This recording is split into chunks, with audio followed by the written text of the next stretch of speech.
todo cristiano debería ver este testimonio, porque estamos a punto de escuchar la historia de Helen Roosevelt, una médica de Inglaterra a la que Dios llamó como misionera al Congo, que atravesó una guerra en el Congo, que fue secuestrada por terroristas y que en medio de su dolor se encontró con Jesús, quien le dijo algo muy, pero muy importante. Sin más, vamos nomás con la reacción. ¿Puedes contarnos un poco sobre ti? Por ejemplo, tu nombre estaría bien, ¿dónde vives, y a qué te dedicas? Mi nombre es Helen Roosevelt. Es un nombre de Cornualles. Aquí soy la única Roosevelt. En Cornualles hay alrededor de 200 Roosevelts. Y crecí en Cornualles y en el sur de Inglaterra, en una familia muy normal. Tenía muchas hermanas y un hermano. Y íbamos a la iglesia de niños, pero no significaba nada para mí y no me interesaba mucho. Y fui a una escuela de la iglesia de Inglaterra, donde nosotros no estaba más interesada entonces. Luego, como adolescente, comencé a pensar que debía haber más en la vida de lo que entendía en ese momento. Y fui a un campamento de verano, realmente dirigido por un grupo de personas extrañas, pero eran personas con mentalidad misionera. Y allí realmente hice un compromiso con el Señor. Y bajo la guía del líder allí, realmente me arrodillé y recé ese himno que habían escrito: toma mi vida y conságrala, Señor, a ti. Es interesante escucharla a Helen. Para los que están escuchando y no viendo testimonio, Helen es una viejecita muy dulce. Es esa clase de señoras que las ves y decís, yo quisiera que sea mi abuela. Con todo mi corazón en ese momento realmente quise decir que quería desde entonces vivir para Jesús. Cuando rezaste esas palabras y mientras pensabas en esas palabras, consideraste, cuánto podría implicar servir a Cristo y el costo que podría estar involucrado. Buena pregunta. No creo que haya pensado en eso en absoluto en esa etapa. De hecho, no fue hasta algunos años, 2 o 3 años después, que realmente me di cuenta de que lo que Jesús había hecho por mí al morir por mí en la cruz, no me convertí en cristiano en ese momento. Solo sabía que quería servir a Dios. Y entonces lo siguiente fue que Dios me llevó a Él y me dijo que Jesús había muerto por mí. Y luego realmente comencé a poner en práctica lo que había cantado en ese himno, que quería servirle a Él y solo a Él, pero no creo que tuviera idea de lo que significaba el costo. De acuerdo. Estudiaste medicina en la universidad, y se decía en tu libro, Dame esta montaña, que habías planeado en tu mente que serías misionera mientras estabas en la universidad. ¿Puedes recordar algún costo de servir a Cristo o seguir a Cristo? Realmente no. Sé que me convertí en cristiana en mi primer año en la universidad y eso fue simplemente maravilloso. De repente tenía amigos y fue tremendo entrar en un grupo cristiano y aprender himnos cristianos. Y fue entonces cuando comencé a leer la Biblia. Y a veces digo, realmente me enamoré de Jesús y no pensaba en el costo en esos días. Bueno, había personas que nos ignoraban y había otras personas que se burlaban de nosotros. Algunos pensaban que estábamos locos, no importaba porque amaba al Señor Jesús y habría hecho cualquier cosa por Él. Entonces, bueno, después de la universidad, algunos podrían decir que estabas loco, pero fuiste al Congo como misionero en 1953, y en 1953 nos parece que habría sido más difícil llegar al Congo de lo que sería hoy. ¿Puedes contarnos un poco sobre cómo llegaste allí? Sí, yo fui a una escuela de formación misionera durante 6 meses. Luego tuve que ir a Bélgica y retomar mi título en francés, del cual no sabía nada. Así que tuve que aprender francés primero y hacer eso. O sea, no solo estudió medicina un montón de años, sino que para ser misionera además tenía que ser francés, que era el idioma del Congo, y validar su título. O sea, hacer su carrera nuevamente, validarla en francés. No hacerla nuevamente, validarla en francés para que sirva al lugar al que iba. Eso sí es trabajo duro.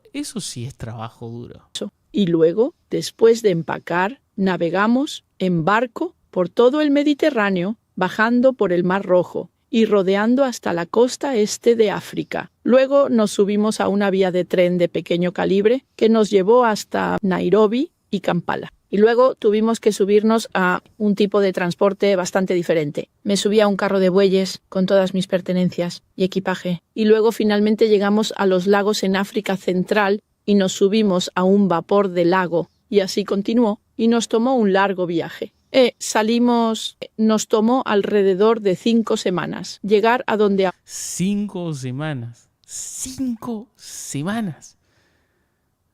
Eso es amor por las misiones, bro.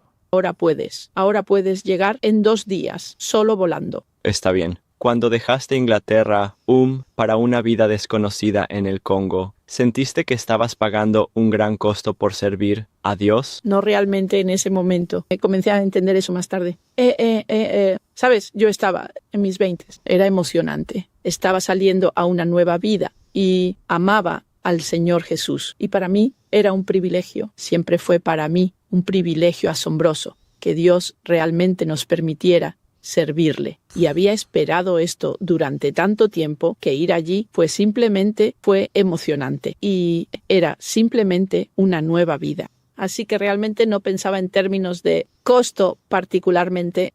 Fui desafiado tuve que aprender un nuevo idioma, tuve que aprender un nuevo tipo de estilo de vida, tuve que aprender un nuevo tipo de comida. Pero al principio todo era emocionante. Bueno, hablas de que era emocionante. Y en tu libro hablas de algunos momentos muy buenos en el Congo.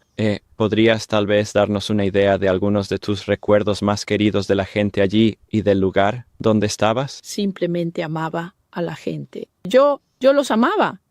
Una de las cosas sobre los africanos es que aquí en el Reino Unido, si quieres hacer un nuevo amigo, pasas tiempo con ellos, los conoces y decides si te gustan o no. Luego decides si serás o no su amigo. En África no hacen eso. Ellos simplemente porque había ido a contarles sobre Jesús, la gente de la iglesia, o simplemente me amaban sin molestarse en conocerme primero. Y eso fue maravilloso.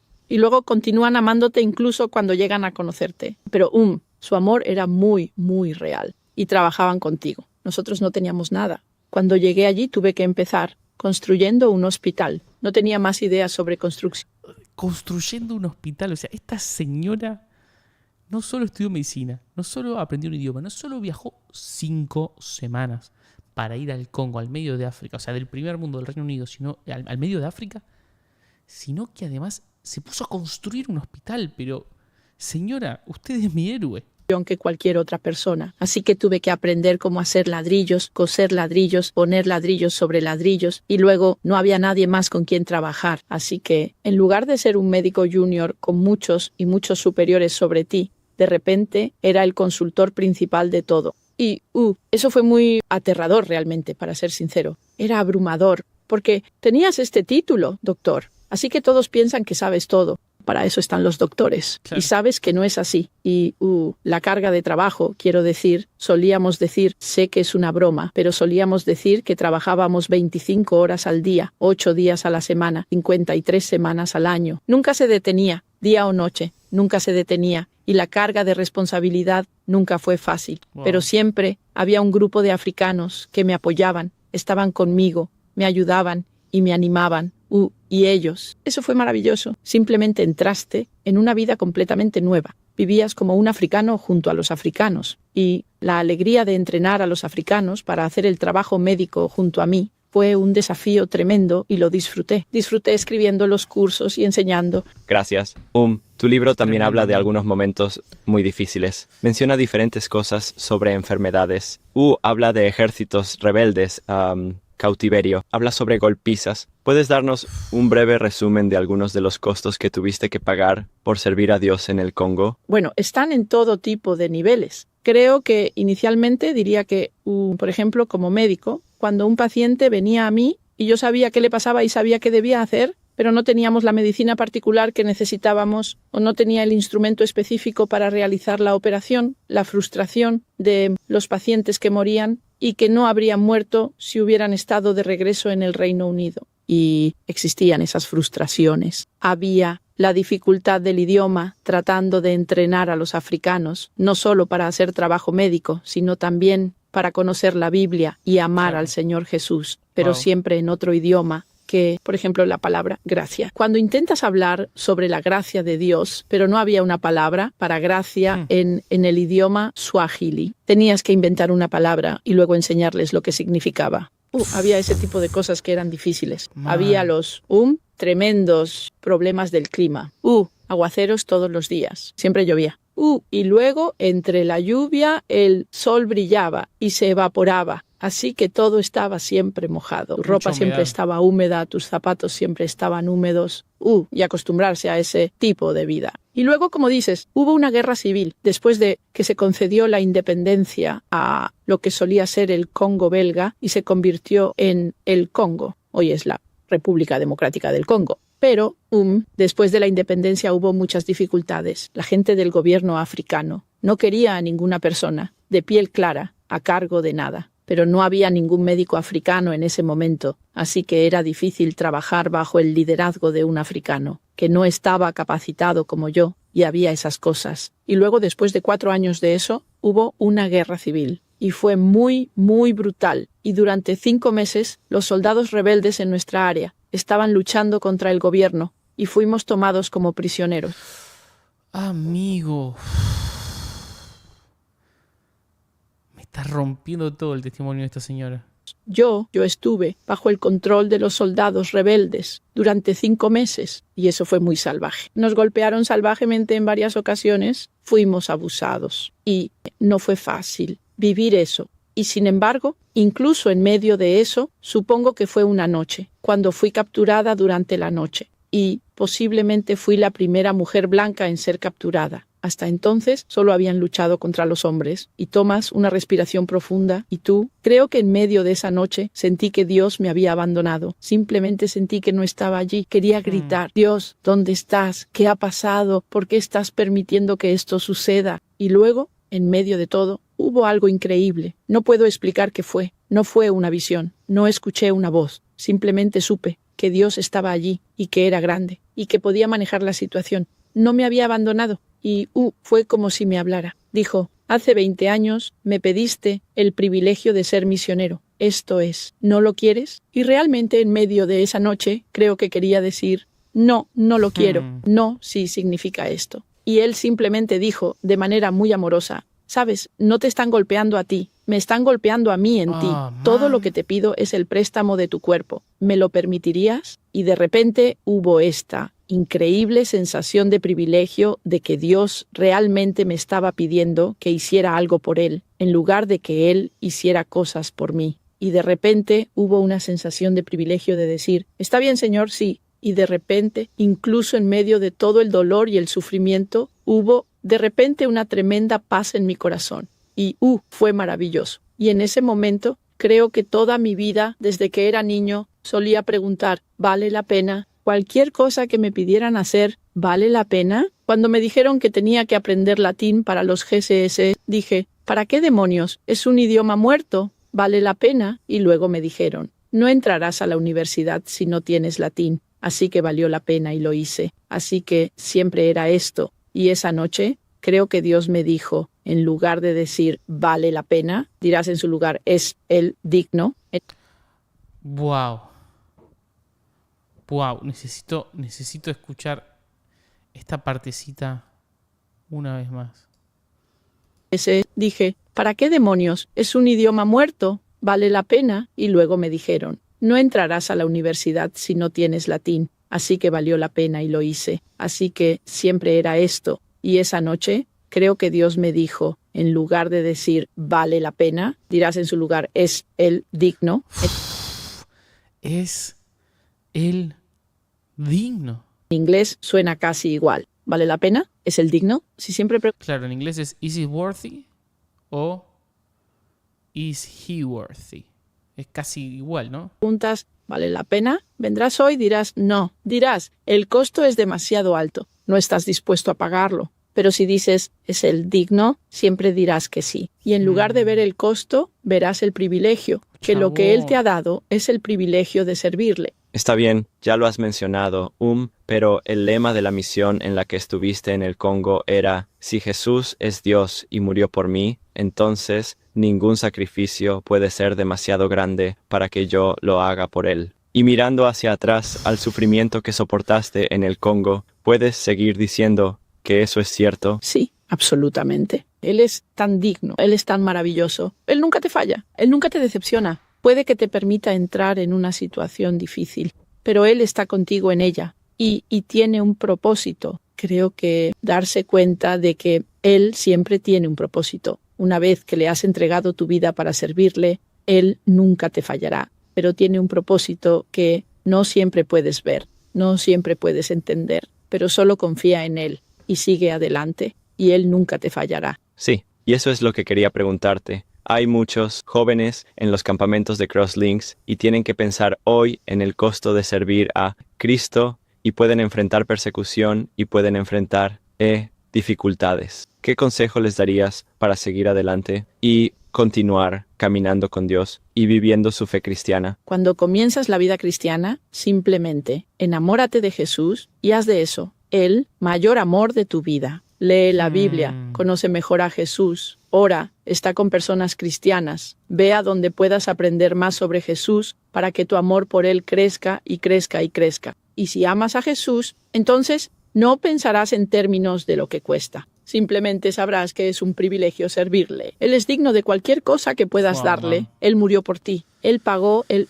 costo máximo. Él no te está pidiendo que mueras por Él, te está pidiendo que le sirvas. Y Él es digno de tu servicio. Y yo creo que el versículo de la Escritura que aprendí y que realmente me sostuvo fue donde Pablo dice que, Dios le habló a Pablo y dijo, mi gracia es suficiente para ti. Y lo es. No es mi gracia, será suficiente. No es. Mi gracia fue suficiente. Siempre está en tiempo presente. Claro. Y pase lo que pase. No importa si estás en la escuela primaria, secundaria, universidad o donde estés en la vida. Dios te dice, mi gracia es suficiente para ti hoy. Acéptalo, créelo y vívelo. Que el Señor bendiga a cada uno de ustedes. Muchas gracias.